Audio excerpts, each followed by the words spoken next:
Hello, and welcome to today's episode of Soulful Conversations, the Reincarnation series. And today I'm delighted to share with you the story of Geisha. And this is a very unique story. I'll just share my screen with you.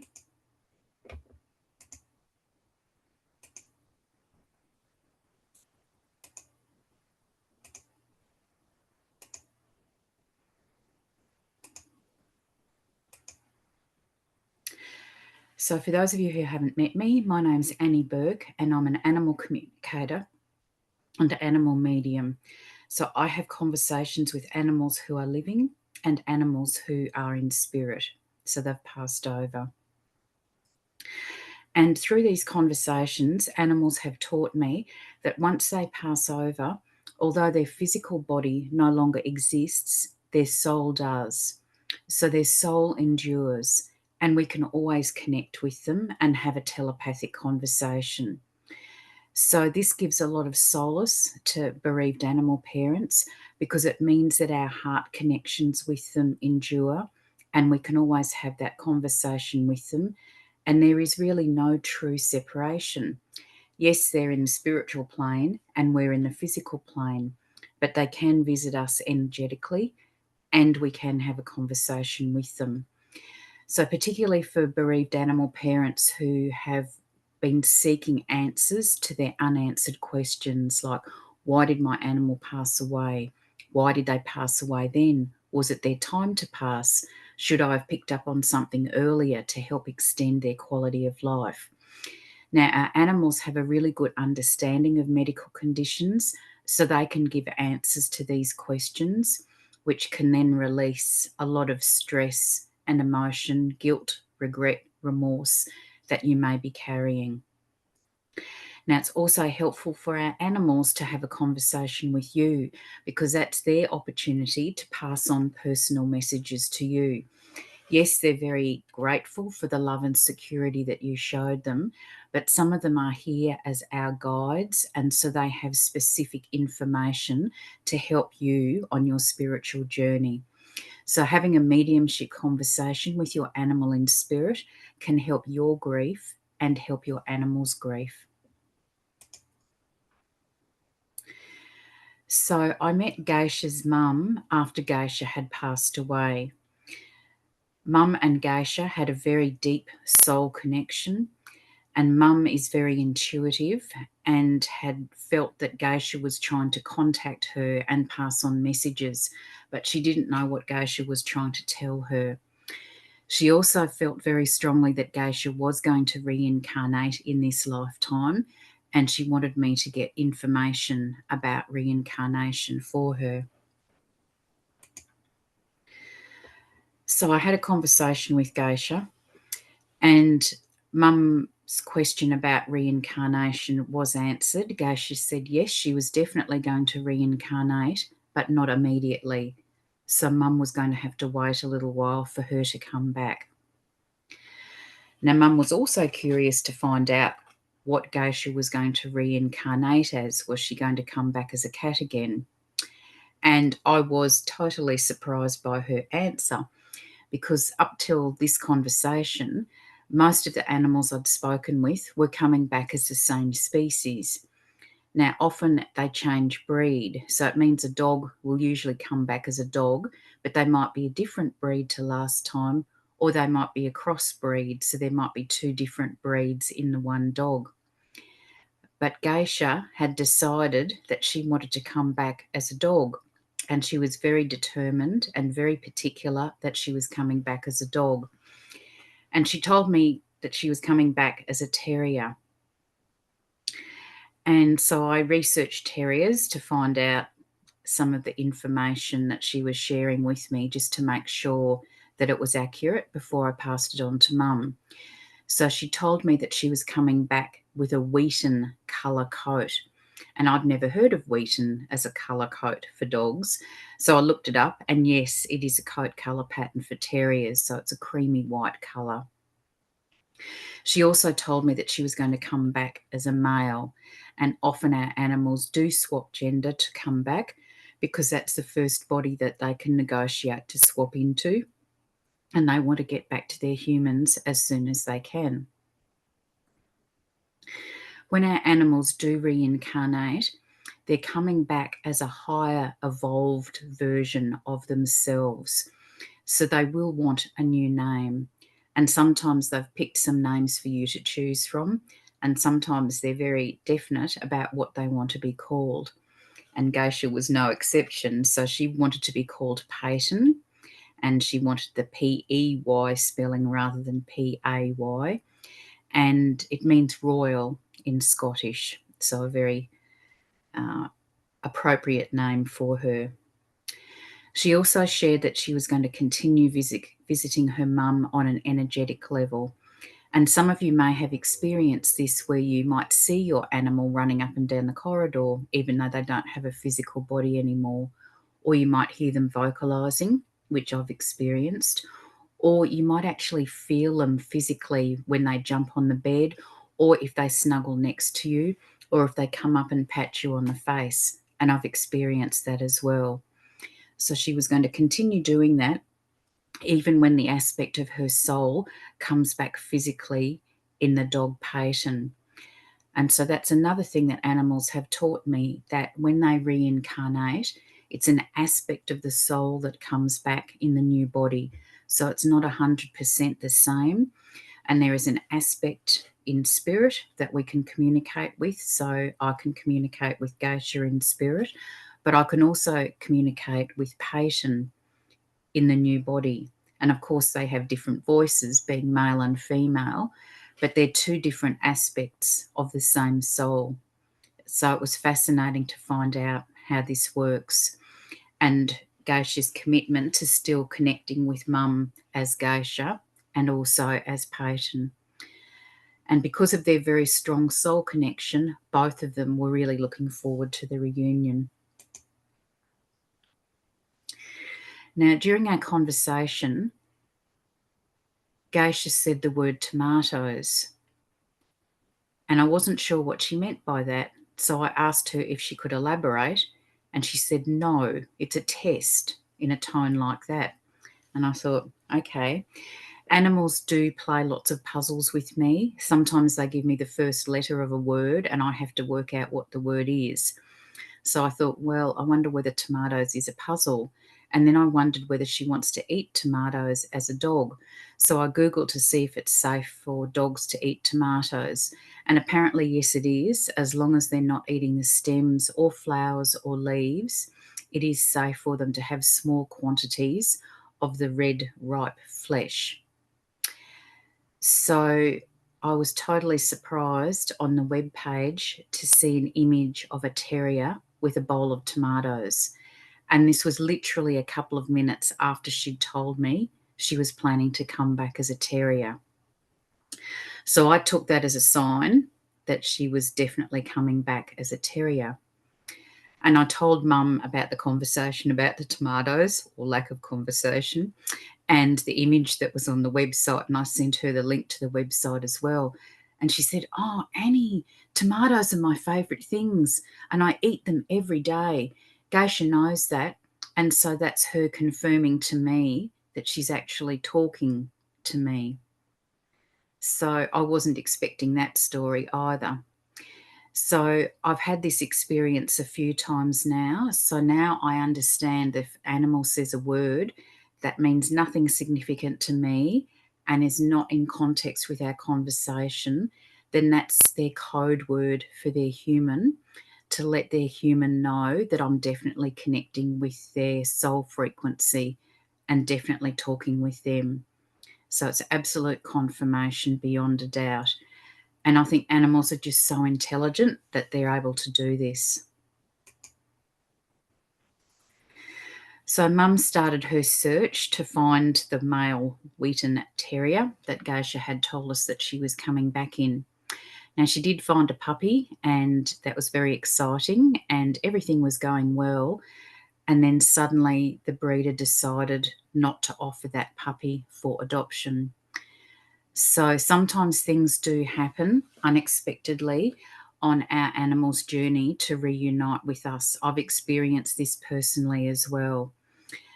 So this was very upsetting for Mum and Geisha. And Mum actually told me she felt like she was losing Geisha all over again. So that was just so disheartening after the excitement building up, looking forward to reconnecting with her. If it is an animal's destiny to reincarnate and return to you, they will. So they've taught me that they are resilient and resourceful, and they will pursue other options to get back to you as soon as possible if that first option falls through.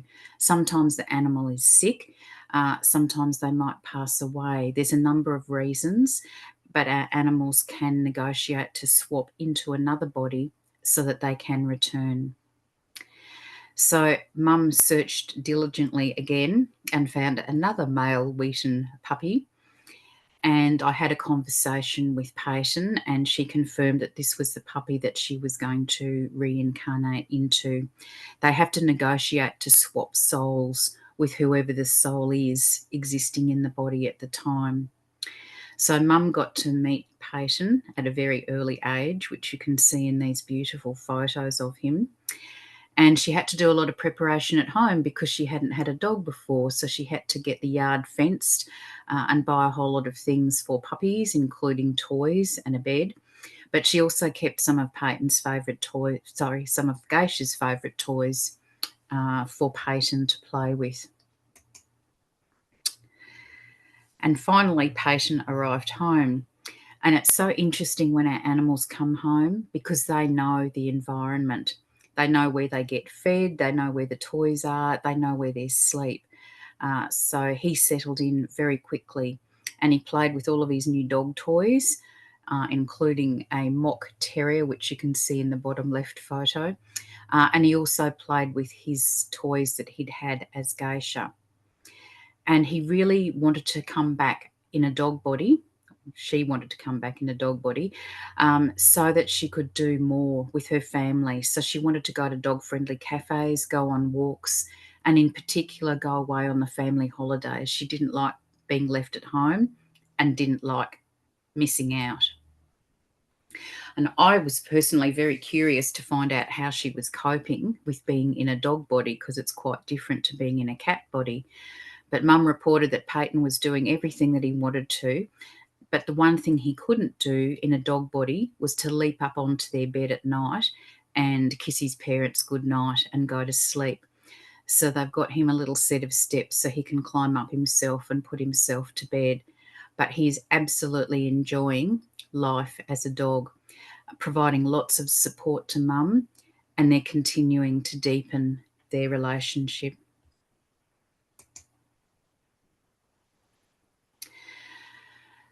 So having a conversation with an animal in spirit, a mediumship conversation, profoundly can assist the grief process. And it certainly helped Geisha's family, knowing that she was planning to come back. And even though they had obstacles in the way, they knew that she was committed to coming back, and they were eventually able to reunite with her in her new dog body.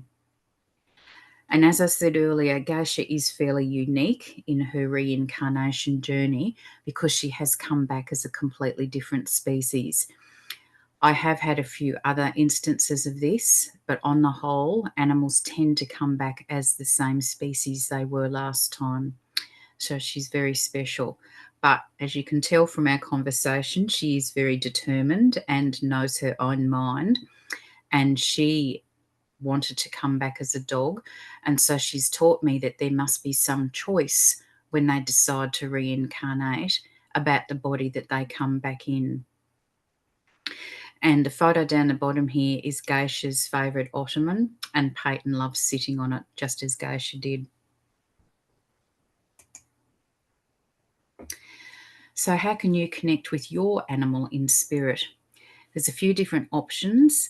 You can book a medium conversation with me, mediumship conversation, and I connect with your animal through photos. So I just need photos of your animal showing their face with their eyes open, their name, so I can introduce myself and get permission to have the conversation with them, and then your questions. I don't have the parents present when I'm having the conversation because there's nothing to see or hear. I hear the voices in my head. It's not audible in my ears. Unfortunately, I can't record the voices for parents to know what their animals sound like. But I have the conversation. I type up word for word what your animal says, and then I send that transcript of the conversation to you. And for people who book a package of questions with me, then I offer a Zoom debrief session afterwards to go through what they've shared with me. I also offer a completely different session to get answers, which is called Answers with Annie. And this is an intuitive session where you give me a list of statements which have a yes or no answer. And with my clairsentient sense, which is one of my spiritual gifts, I get a response in my body if it's a yes answer. So it's a different way of getting information. So it's not animal communication as such, but it's a different way of getting answers to your questions. Or you might be interested in learning how to telepathically communicate with your own animals, living or in spirit. And I offer a mentorship program where I work with animal parents one-on-one and 2 living domestic animals, either yours or mine, to practice a number of different exercises to master the different facets of telepathic communication. So at the end of the program, you'll be able to talk with animals who are living and in spirit. We do mediumship conversations as part of the program. And it will change your world, and it will change your animal's world when you can connect with them telepathically and have conversations whenever you like.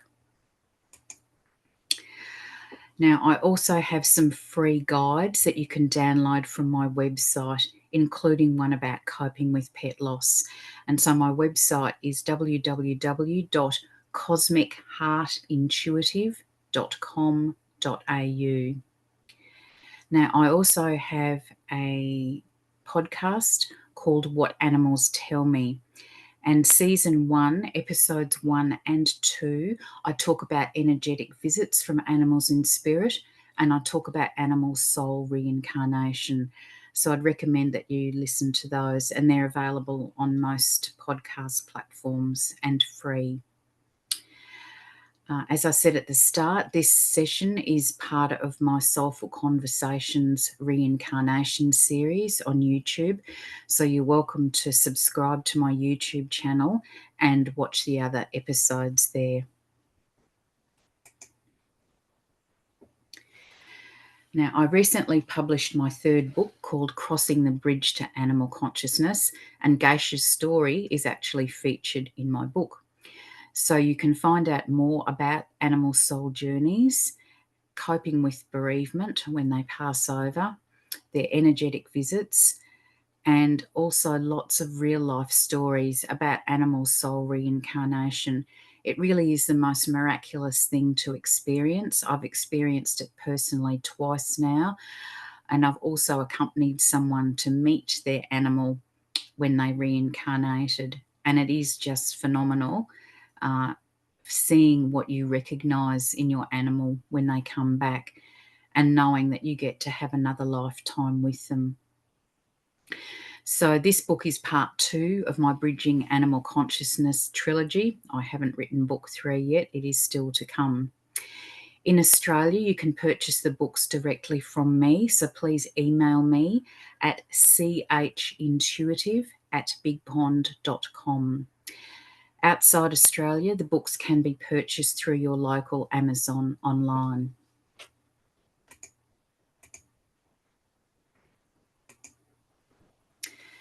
So thank you so much for listening to Geisha's remarkable story. And as I said, if you'd like to find out information about your animals, please contact me via email, and I'd be happy to have a chat with you and work out how I can help you and your animal deepen your relationships and find out about future lifetimes together. Thank you.